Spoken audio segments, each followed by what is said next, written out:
Please listen carefully. Hello, universe, and welcome to the Optimist Daily Update. I'm Kristy Jansen. And I'm Summers Kristy. We are part of the team behind the Optimist Daily, making solutions the news. We bring you reader-funded solutions news every day in order to change the tenor of news media, social media, and the direction of your day to help make it one focused on solutions. 7 days a week, we publish positive news stories written by award-winning journalists and delivered online to your inbox and through our social channels. And also, we are sharing these solutions in a commute-worthy, walk-worthy, home office-worthy podcast. Today is Tuesday, the 16th of March, 2021. Good morning, Ms. Kristy. How are you today? I'm fine and dandy. It's Tuesday, and I woke up thinking it was Wednesday, so that was pretty funny. I was literally convinced it was Wednesday, and I... You were saying that you attended a workout with your trainer online that didn't exist. I was supposed to, I have a Wednesday workout scheduled, and there was no call coming. And so I was like, what's going on? What's going on? And I tried calling, and then I realized I was on the wrong day of the week. So, yeah. You know, you're just a day ahead of things. That is the exact opposite of me, because I feel very much like I am a day behind things. Because I only have 48 hours left. Wait, today's Tuesday, right? So I have, oh my gosh, I have 44 hours left before a truck comes up to take all of my belongings and take them to Texas. So, wow. Well, I don't know. How did this go? Right. So yesterday, or actually this morning, whatever time is fake, but our oldest daughter, Ava, and I were talking. I said, tomorrow is St. Patrick's Day. I'm super sorry, but there will not be corned beef. I will not be doing any sort of St. Patrick's-y theme things because we don't have any more pots left. And it's a bit too late to order, a pre-cooked St. Patrick's meal. And so we all just collectively as a family decided that, in fact, we would be celebrating St. Patrick's Day a week late. We're going to do kind of like, like Little Christmas right on January 6th. We're going to do Little St. Patrick's Day on March 24th. If you must. If that's a holiday you just can't bear to not celebrate, I suppose fine. But I am 97% Irish for my 23andMe. So like literally 97% Irish. So I feel somewhat compelled to drink green beer and just to, just to celebrate the exit of the snakes from Ireland. I don't even know. Get yourself a box of Lucky Charms and serve that to your kids. Oh, that sounds like a great idea. Let's do a super heavy sugared cereal right before a very stressful day. I think that's an Optimist Daily solution. Oh man. Sorry for the suggestion. Okay. But anyway, so everybody's super not probably interested in my move or Lucky Charms or St. Patrick's Day. Instead, they're probably interested in today's solutions. Yeah, we have some big ones. Yeah, it was a fun read this morning. Fun read and a couple of really good environment and mitigating climate change. Yep. Mitigating climate change. There was also a horse in a hospital. Oh, yes, I like that picture. Which was a great picture. But you know what? Let's just start. I will read my headline first. Go ahead. My headline reads, Australia launches the first national plastic plan.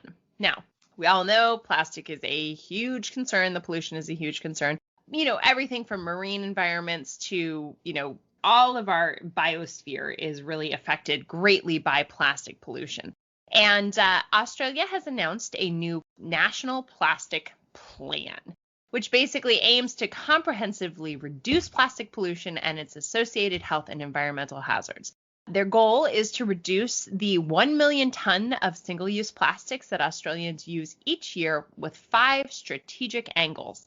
And look at this, solutions aren't siloed. Legislation, investment, industry targets, research and development, and community education. So can I just stop here? Yeah. I think it's so important that they're not just focused on what the individual people can do, but they're trying to do both a top down and a bottom up and industry wide, because we can't solve it by stopping being litter bugs if they don't stop the production cycles. Exactly. Yeah, and that's the, we can educate individuals, but if there's not a systemic change and a economic solution to change the process for good, it won't be sustainable, right? Adoption will not be ubiquitous enough to make an effect. Yeah. So in addition to these different strategies that they're deploying, which you can read more about on Optimist Daily, the government is going to launch a new labeling campaign to help customers understand the true environmental impact of their purchases, and phase in a mandate on microplastic capture devices in washing machines, which is really interesting because microplastics in the ocean are incredibly dangerous for fish. Get washed away with the water we wash our clothes in, because plastic is so much of what we wear. Exactly. Well, and remember when microbeads were all the thing, for face washes, and then they realized, oh, wait, we're putting all of this into the ocean. Super bad plan. So, and then there is a controversial aspect of this, which includes banning biodegradable plastics.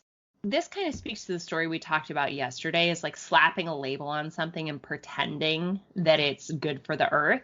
And like with the biodegradable toilet paper or recycled toilet paper, where this notion that creating a biodegradable plastic, a lot of this stuff isn't actually biodegradable, isn't actually broken down in any way because of the way that the processing of waste goes, right? They just sit in landfill, or they don't actually it only breaks biodegrade, right? They have to be very specifically biodegraded in a way that isn't widely used. You need specific conditions in order for it to be able to break down, whether it needs to be interacting with the air, it needs to be submerged in water, and if you're missing one of those things, if it's just buried in the ground, it's just like regular plastic. It doesn't break down. Or just floating in the ocean, it doesn't biodegrade. Yeah, right. So anyway, well done, Australia. Solutions aren't siloed. Thank you for proving our point over and over and over again. I almost feel like, Kristy, like we have one book that we want to write, but then we have another book that might be called Solutions Aren't Siloed.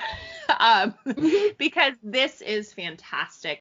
Looking at a comprehensive supply chain, consumer behavior, industry behavior, education, and legislation to reduce a major global environmental impact. So good job, Australia. We look forward to seeing the execution, and we hope other countries will follow. Well, my story sort of takes up on another global issue that is something which we really have to address as a world if we want to maintain any level of survivability as as people. But and this addresses the carbon, which is in our atmosphere, the atmospheric carbon, which has gotten kind of a little crazy. So, and part of addressing climate change means finding new strategies to capture some of that atmospheric carbon, because the levels are overwhelming. It's all baked in there. It doesn't go away. It won't go away for hundreds and hundreds of years or thousands of years. I don't know how long on its own. And we haven't done a good job of getting off of our fossil fuel addiction yet. So we're still generating more every single year. But so in order for us to keep the climate from becoming even more unstabilized, we have to find ways of capturing that carbon. So there's lots of ideas: kelp farming, planting trees, which focus on absorbing carbon back into the natural environment, which is great. I think kelp is probably better than trees in some ways, because the problem with trees is that if they burn, they release the carbon back into the atmosphere. Once you cut them down, it goes back into the atmosphere. And I was reading somewhere the other day that the Amazon forest is now at the precipice of becoming, instead of a carbon sink, it's now actually becoming a net carbon emitter because of so much of it has burned. Because of the fires. The fires. Yeah. So it's no longer the lungs. It's now giving us pneumonia. Anyway, so that's a problematic issue. One of the new technologies, which is really starting to accelerate and be developed, is capturing that carbon from the air and from industrial processes, and then putting that back into the ground, turning it to stone. There's a startup in Iceland called Carbfix, which is taking on this challenge. And they are also working with Climeworks, which is a Swiss company. But what they're doing is they're sucking the carbon out of the air and they dissolve it in water and then inject it into the ground, where it will become rock within 24 months. So the technique essentially replicates natural carbon storage, but accelerates it, to produce stone from CO2 in just a couple of years. So with this technology, a factory can effectively bring its net emissions to zero not just by buying carbon offsets, which is part of how Tesla makes its revenues, but by redirecting and eliminating them altogether. And this is a more permanent carbon fix than planting a grove of trees, even though I think we have to do everything. So it's not necessarily a if or kind of thing. It's more a yes and kind of thing. Yes, exactly. So this process apparently is both environmentally friendly and affordable, making it a feasible climate change solution that could be widely adopted to help reduce carbon emissions. And so it's still early phase. It's not like it's out there on the market, but as we put a price on carbon, which I really think we ought to, this will become more of a market solution, and that will help to get some of the carbon out of the atmosphere. So anyway, I like the solution for that reason. Yeah, it's definitely heading in the right direction. And I think it's very interesting to just remind ourselves that, basically solutions change over time. And so there's a lot of different strategies with carbon. I'm really fascinated to kind of dig into what you were talking about with the Amazon. And I think it'd be interesting if we could have our editorial team look into that and find out if there are any active solutions or ideas that might be of value in how we sort of shift that balance as well. And, perhaps we can't, but perhaps there are other things that we can be doing to continue to shift our carbon footprint in this beautiful world. Speaking of beautiful world, there are some other really lovely stories on the Optimist Daily today. One that just touched me because I have a friend who just had a preemie, who just had a daughter born at 32 weeks. There is a new technique offering a full picture of infants' lungs as soon as they're born. There is the article we talked about with the horse in the hospital. Dr. Peo demonstrates the healing powers of therapy animals. And even though the picture is of a horse, we all know that our animals are tremendous therapy to us. All of our adopted pets have been what's gotten us through this pandemic. Exactly. I will say that looking ahead to our future in Texas, there's probably going to be an adopted puppy in my future because, why not add another mouth to feed? You're going to have the room to cope with that. Exactly. And I think Cleo needs a buddy, right? So anyway, California will be home to the world's first 3D printed community of housing.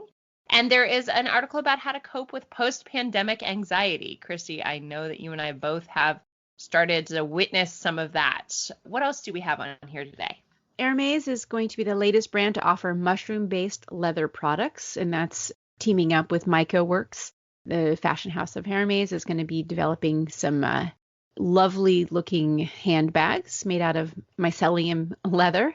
There's 2 nutrient groups which are key for memory and cognition, and there's an article that focuses on that. Are those Lucky and Charms? Are those exactly. Lucky and Charms. No, it's not that. It's more the polyphenols, the antioxidants that are found in like blueberries, and then omega-3 fatty acids, which are found in nuts and other food. So these are just things to think about when you're figuring out what you want to eat. But Ryerson University's new health education tower is raising sustainability standards, which is good. And then finally, scientists are eliminating animal testing from a cancer drug safety check. And that is a solution because just for us to be healthy, we shouldn't necessarily have to kill lots of babies. Yeah, baby animals. Yep. Anyway, that is it for today's Optimist Daily. Thank you so much for being here, for listening, and we promise to keep sharing these kinds of positive solution-based news stories with ideas on how you can participate in the changing world, helping to ensure it is changed for the good. We promise to cover current events with accuracy, legitimate sources, and offering you the information you need most to chart new paths for all of us. And please, if you have the means, consider becoming an emissary on the optimistdaily.com. And for just $5 a month, support reader-funded independent journalism. Be part of the solution, changing consciousness and addressing our world's biggest challenges with a problem-solving mindset. Let's keep the news delivered by the Optimist Daily free to all who need it, supported by those who can. Thanks, everybody, and we'll see you on St. Patrick's Day.